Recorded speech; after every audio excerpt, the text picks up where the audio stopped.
go. Another one of these hick refugees. There's nothing for you here. Call me a hick one more time, and I'll be using your face as an anvil. Let's all remain calm, shall we? Please forgive my error. With all this commotion and all the thankless tasks I find myself confronted with, I often find my attention to detail slips. So, what can I do for you? I need more info about Valvanor. And you have decided that I have a sympathetic face. It's the story of my life. Talent worthy of a king's ransom, but surrounded by cretins who only seek that which is free. What can you tell me about the steward? Oh, don't expect me to say anything bad about Bertolf Chambriard. I'm not always in agreement with him, but I can see that he knows his business. And he keeps the village relatively safe.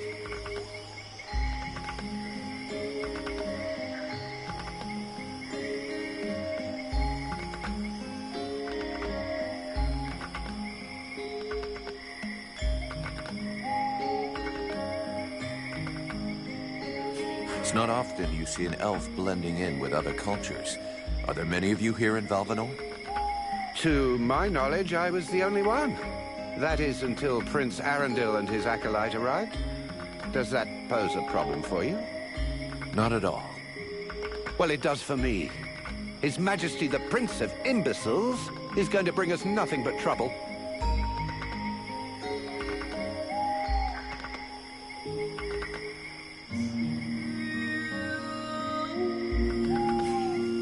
Do you know the woman who runs the healing house? Oh, but of course. She's all one hears about lately. Everyone here will tell you that she's a courageous woman, fighting a noble battle. Everyone but me. The woman's insane. There are already far too many mouths to feed in this camp. Clearly, she's fully aware of this, yet she stubbornly insists on making things worse. And the Red Scribes? Know anything about them? Oh, certainly. A boring bunch of fusspots, spreading science and preaching the good word while never suspecting that anyone might see through their little game. Our game? Well, pray tell, give us the details. Please, give us the benefit of your extensive knowledge. I don't pretend to know about all their little plots. I spend very little time with them, and frankly, I couldn't possibly care less about them. But I am fully aware that pretty speeches serve no better purpose than manipulating minds. They're nothing more than noisy masks behind which hides a reality that is far uglier. The more the melody is sweet, the better it distracts you. And is there anything more disgustingly melodious than the discourse of a red scribe? When it comes to disgusting discourse, you seem to be something of an expert. Let's talk about something else. I'll be back. That's an excellent idea.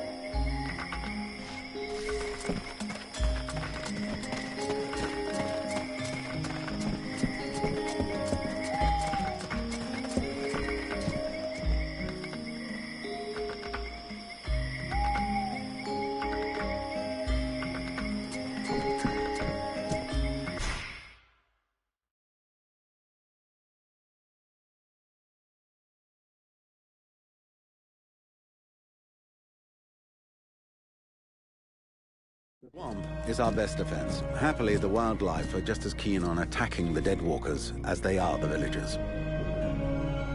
But the situation here in Valvanor grows worse daily. And each new wave of refugees increases the risk of drawing unwanted attention to this jungle. No Ice Lord scouts who find this village will ever escape to tell the tale. Of that, I can assure you. Also, my men are reinforcing your defenses. Forgive me for saying, but you have some serious weak points. Especially the defenses around that refugee camp of yours. The arrival of the Freeborn Blades and the Red Scribes has greatly improved our chances of survival, Captain. Believe me when I say that we are most grateful to have you with us. Needless to say, your men and the Red Scribes are welcome and free to go where they will. But as for any other newcomers, our gates are closed. You must understand that our food stores are as limited as our abilities to defend our village. Until you arrived, we had but one person who was even vaguely capable of treating our injured. And the case of Prince Orendil was completely beyond her skills. And there is this beast story. Doubtless another fairy tale, the fruit of an alcohol-addled brain. Nonetheless, several of the Watch have gone missing. Something hidden in these swamps is causing these disappearances, but we cannot risk sacrificing any more of the few men remaining to us on sending patrols. Large groups entail moving chrysalids that are unmanageable. The others, quite simply, do not return. Silence! If I were to listen to everyone, I would need 10 times the number of men I have to verify the truth of every tale. Enough! You must aid me to do this. I am not able to do that. Your endless wailings are unbearable. In the name of... Vulcan? But, by the gods, man, what is... This world is condemned. The cold hath invaded its ground, its souls, and its heart. Yet here you stand, weaving your limbs like fish taken from the water. Miserably shuffling about to conserve the illusion of warmth and life, and not feel the passing of your last breath, while I must endure your wailings and lamentations. Pitiful. Vulcan, stop this nonsense immediately. It is not he who speaks.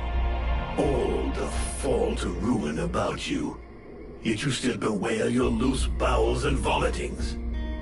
You cannot vanquish your dead walkers, no more than you can vanquish their necromancer masters.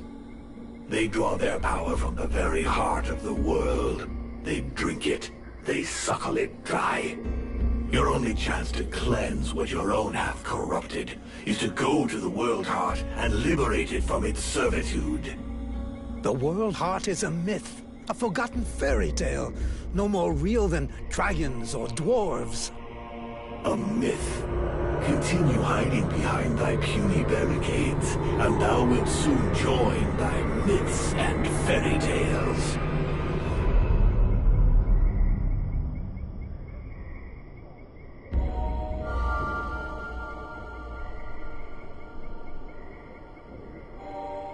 Cease your pretense. I know you have returned to consciousness. What the hell happened? I was just listening to the steward blabbing away with the captain, and then... And then you lost control. I don't know, it's like something in my head zapped me so it could use my mouth. But I was still there. Still thinking what I was saying. This is not the first time you have felt this presence manifest itself. No. No, it's been there since the temple. It's also in my dreams. I think... Interesting. It would seem that your body is host to some other entity. And it is clearly a spirit of fire. No kidding. I got a demon in my head. Something of the kind. In truth, I could not say what it is. Not yet, at least. Don't make me laugh. After all, it's your disciples that let this thing out of its cage, right? That has nothing to do with it. Do you have any idea of the implications of this incident?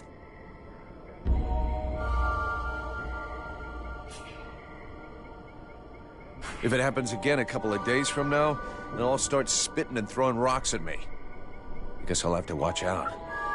I fear that is the least of your worries. Obviously, you haven't understood. The thing that is inside you, it wishes you ill. There is not enough space inside you for two souls. That demon wants your body. It will control you more and more until it has replaced you completely. Ha! Thou thinkest I crave the body of a mortal? I am a prisoner here. My place is in the World Heart. It will not hesitate to lie to you, to tell you that which you wish to hear, so that you will allow it to consume you. I never asked for this cage. I never asked to be forced to hear thy every thought. It is I who have been invaded. It speaks to you. Do not listen to it. Cast it from you. If you do not resist, it will crush your soul. Hey, take it easy. One day at a time, okay? I'm gonna take a walk.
My respects, General, sir.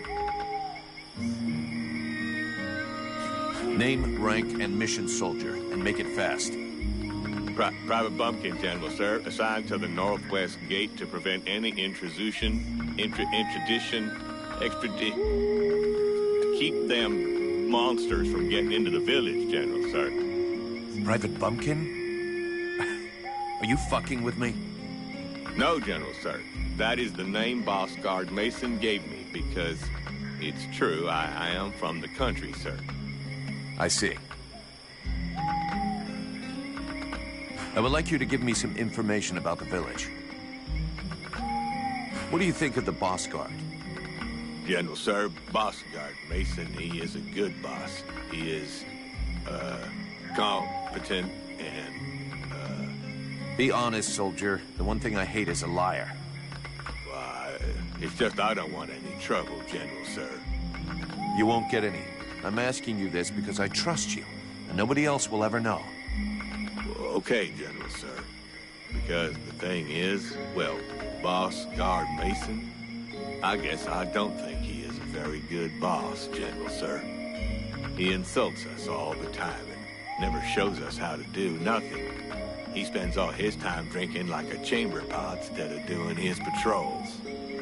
Drinking like a chamber pot? Please, I don't even want to know. Thanks for the information. It'll stay just between us. What do you think about the steward? The steward? Well, I don't know much about him, General, sir. But before the war, when he took care of the hunting lodge, he used to come and buy vegetables from my grandparents. But they didn't like him much. He always spoke to them like he thought they was scum. All these refugees, were they causing any trouble? Well, it's true there is a lot of them, so that means a lot more work for us. Sometimes one of them will try to sneak in and steal some food, but you don't ever let them do that. Then again, we can't get too mad at them either. It's all because of the war. Those people are just like us, more or less, except that they've lost everything. And sometimes they help us, too. A couple have even joined the Guard when the boss thought they was good enough. Plus, there's Renko. Well, he fixed up my granddad's spade. He's a real nice guy, that one. I see. You stand in front of the swamps every day. You must know a lot about them, right? Oh, not that much, General, sir. I never set foot out there. It's way too dangerous. Boss Mason posted me at this here gate, and that is just fine with me. There's lots of monsters out there. I can hear them, and that's enough for me. And even when there's no noise, we hear the whispering and well, that's even worse. The whispering? Yes, General, sir. Sounds like my own mama's voice sometimes. Except that she's been dead these past 5 years. Plus, I can't make out one word she's saying. And that don't make no sense. Mom and me always understood each other. I see. Let's change the subject. See you later, soldier.